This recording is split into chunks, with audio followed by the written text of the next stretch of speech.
भगवती श्री राधा।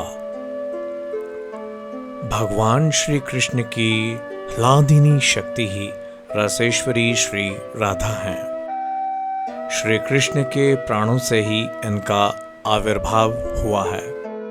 श्री कृष्ण इनकी नित्य आराधना करते हैं, इसलिए इनका नाम राधा है और श्री कृष्ण की ये सम्यक रूप से आराधना करती हैं। अतः ये राधिका हैं, ये निर्वाण का दान करती हैं, इसलिए राधा नाम से कीर्तित हुई हैं।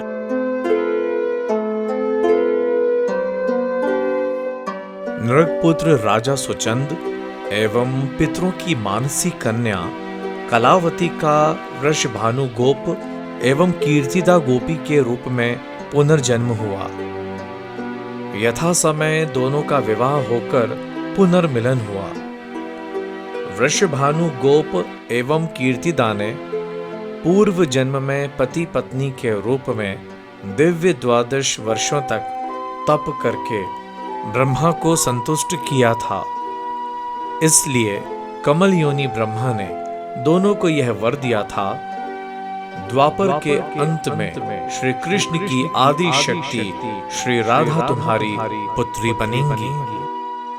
इस प्रकार द्वापर के अंत में योग माया ने रासेश्वरी श्री राधा के लिए उपयुक्त क्षेत्र की रचना कर दी।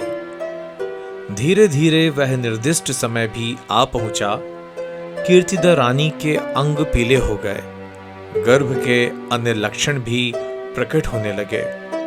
कानों कान यह समाचार वृषभानुपुर में फैलने लगा। सभी उत्कंठा पूर्वक प्रतीक्षा करने लगे। भाद्र शुक्ल अष्टमी दिन सोमवार के मध्याह्न में कीर्तिदा रानी के प्रसूति गृह में सहसा एक दिव्य ज्योति फैल गई। तीव्र ज्योति से सबके नेत्र बंद हो गए। जब गोप सुंदरियों के नेत्र खुले तो उन्होंने देखा सहस्त्र चंद्रों की कांति लिए एक बालिका कीर्तिदा के पास पड़ी है।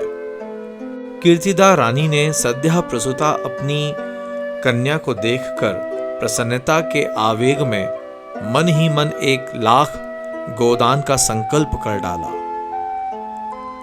गोलोक विहारी श्री कृष्ण के जन्मोत्सव पर प्रकृति की जो रसधारा प्रवाहित हुई थी, वह द्विगुणित परिमाण में रसेश्वरी के जन्म पर उमड़ पड़ी। बालिका का नाम राधा रखा गया। देवर्षि नारद ने व्रज में श्री कृष्ण चंद्र का दर्शन किया। उन्होंने सोचा, जब स्वयं गोलोक विहारी श्री कृष्ण चंद्र भूतल पर अवतरित हो गए हैं, तो गोलोकेश्वरी श्री राधा भी कहीं ना कहीं गोपी रूप में अवश्य अवतरित हुई होंगी।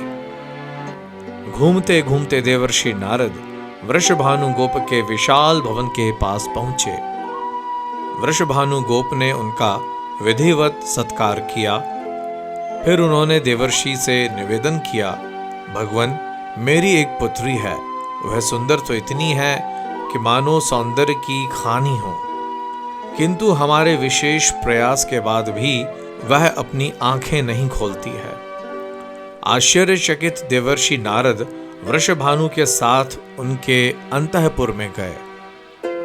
बालिका का अनुपम सौंदर्य देखकर देवर्षि के विस्मय की सीमा न रही। नारद के मन में आया, निश्चय ही यही रसेश्वरी श्री राधा हैं। वृषभानु को बाहर भेजकर उन्होंने एकांत में श्री कृष्ण प्राणेश्वरी की नाना प्रकार से स्तुति की, किंतु उन्हें श्री राधा के दिव्य स्वरूप का दर्शन नहीं हुआ। जैसे ही देवर्षि नारद ने श्री कृष्ण वंदना करना शुरू किया, दृश्य बदल गया। पालने में विराजित वृषभानु कुमारी अंतर्हित हो गईं और देवर्षि नारद को किशोरी श्री राधा का दिव्य दर्शन प्राप्त हुआ। नाना प्रकार के अलंकारों से सज्जित अगणित सखियां भी वहां प्रकट होकर श्री राधा को घेरने लगी। श्री राधा देवर्षि को अपने दिव्य स्वरूप का दर्शन कराने के पश्चात पुनः पालने में बालिका रूप में प्रकट हो गईं। देवर्षि नारद गदगद कंठ से श्री राधा का यशोगान करते हुए वहां से चले गए। भगवान श्री कृष्ण की लीला सहचरी श्री राधा के विषय में साम रहस्य का कथन है कि इन्हीं के कारण रस स्वरूप परमात्मा की कृपा प्राप्त होती है, इसीलिए ये राधा हैं। ब्रह्मवैवर्त पुराण में भगवान श्री कृष्ण ने अपने और श्री राधा के अभेद्य का प्रतिपादन करते हुए कहा है कि श्री राधा के कृपा कटाक्ष के बिना किसी को भी मेरे प्रेम की उपलब्धि ही नहीं हो सकती। वस्तुतः वास्तव में रस सागर श्री राधा कृष्ण एक ही देह है। यह अद्वैत वेदांत है, यह द्वैत ब्रह्म है। केवल क्रीड़ा के लिए दो रूपों में प्रकट होते हैं। श्री कृष्ण की प्राप्ति और मोक्ष दोनों श्री राधा जी की कृपा दृष्टि पर ही निर्भर है। जय जगदम्बा।